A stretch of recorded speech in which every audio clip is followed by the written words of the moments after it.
Salut à tous, bienvenue sur fulltutsplus.com dans un nouveau tutoriel. Aujourd'hui, je vais commencer le premier tutoriel de la série tutoriel jQuery, dans lequel je vais vous parler de son utilisation, son rôle, à quoi sert-il, quelques exemples aussi. Alors, le jQuery est une bibliothèque de JavaScript qui possède beaucoup de fonctions que vous pouvez utiliser dans vos pages HTML. Vous pouvez par exemple ajouter des effets, contrôler vos balises HTML. Alors, pour utiliser cette bibliothèque, vous devez au préalable la télécharger. Alors, pour cela, consultez le site jQuery.com, puis demander Download, ou bien cliquez sur le bouton Download. Vous aurez une page comme celle-là. Je clique simultanément sur le raccourci CTRL+A pour sélectionner tout le texte. Voilà, comme ça, je copie mon texte, mon code. Copier. Après, je vais créer un dossier où je vais mettre, dans lequel je vais mettre la bibliothèque. Je crée un dossier et je le nomme JS. Après, je vais créer un nouveau fichier nommé jQuery.js. Fais un clic droit et demander nouveau, puis document texte. Voilà, comme ça, jQuery. Puis changer l'extension à .js. Comme ça, j'appuie sur entrée pour confirmer.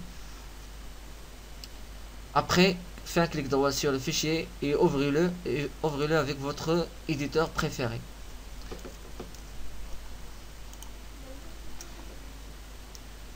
Là, je vais coller le code que j'ai déjà copié.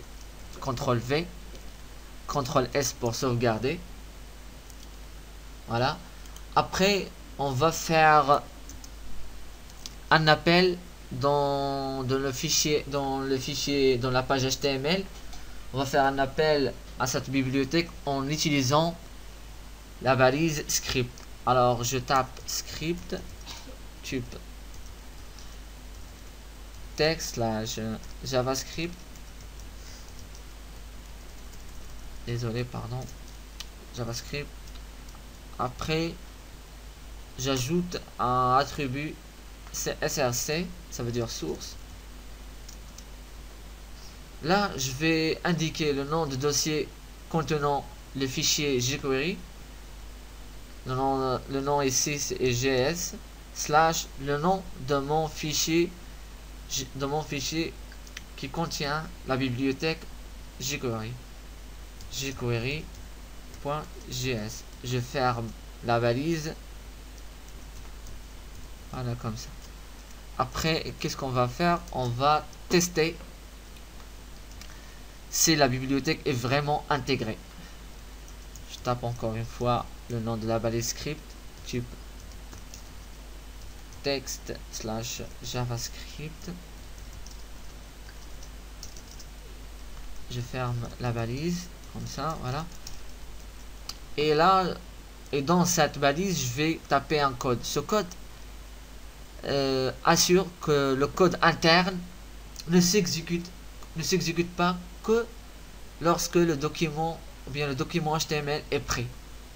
Alors le nom de cette fonction est $document.ready, ça veut dire prêt, de parenthèses. Entre les parenthèses, je tape le nom d'une fonction. J'ouvre, je ferme et je termine par un point virgule. Alors maintenant, je vais tester par un alerte, comme ça. Par exemple, test. J'ouvre mon fichier, j'ouvre ma page HTML, comme ça.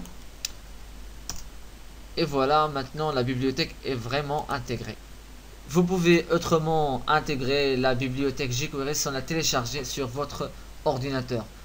Pour faire cela, on va utiliser le service CDN, Content Delivery Network. C'est un service pour l'hébergement de la bibliothèque jQuery ou bien d'autres bibliothèques. Alors, j'enlève l'ancien script et je vais le remplacer par ce code là, comme ça.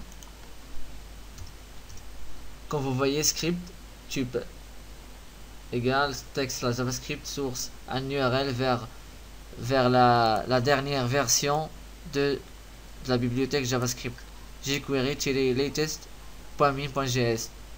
En utilisant le document .ready, on va tester si vraiment la bibliothèque est intégrée. J'ouvre ma page HTML et voilà, la bibliothèque est vraiment intégrée.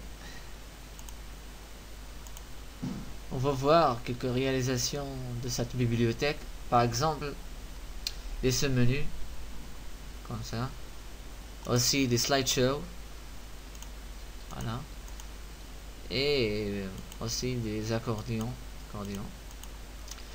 Il existe sur le web de nombreux scripts que vous pouvez intégrer sur vos pages HTML facilement.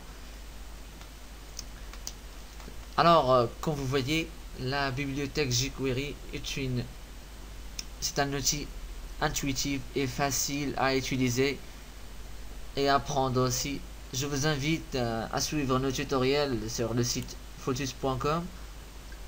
Aussi, je vous invite aussi à s'inscrire sur notre chaîne YouTube pour recevoir nos dernières vidéos et nos derniers tutoriels. Merci et à bientôt.